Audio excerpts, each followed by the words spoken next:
આજે વિકસિત @2047ના વિઝનને દુનિયાના મહત્વના પ્લેટફોર્મ પરથી દુનિયા સુધી પહોંચાડવા માટે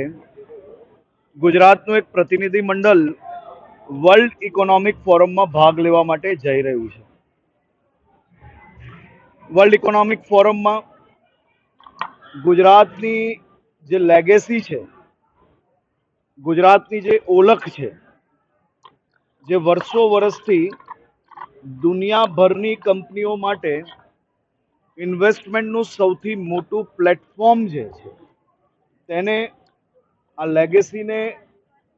આગળ વધારવા ગુજરાત સરકારના અને ગુજરાતના મુખ્યમંત્રી શ્રી ભૂપેન્દ્રભાઈ પટેલના માર્ગદર્શનમાં જે ઇન્ડસ્ટ્રીઝ પોલિસીઝ, જે સેમિકન્ડક્ટર હોય કે પછી લેટેસ્ટ મેન્યુફેક્ચરિંગ પ્લાન્ટ્સ હોય કે પછી નવી ટેકનોલોજીના ટાઈપ હોય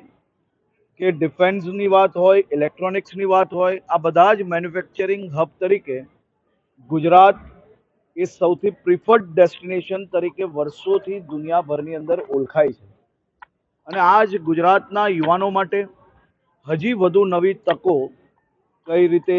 મેળવી શકાય તે માટે મુખ્યમંત્રી શ્રીના માર્ગદર્શનમાં આજે ગુજરાતનું એક પ્રતિનિધિ મંડળ બનાવવામાં આવ્યું છે અને આ પ્રતિનિધિ મંડળ આજે ડાવોસ જઈ રહ્યું છે. ડાવોસમાં આવનારા 4 દિવસમાં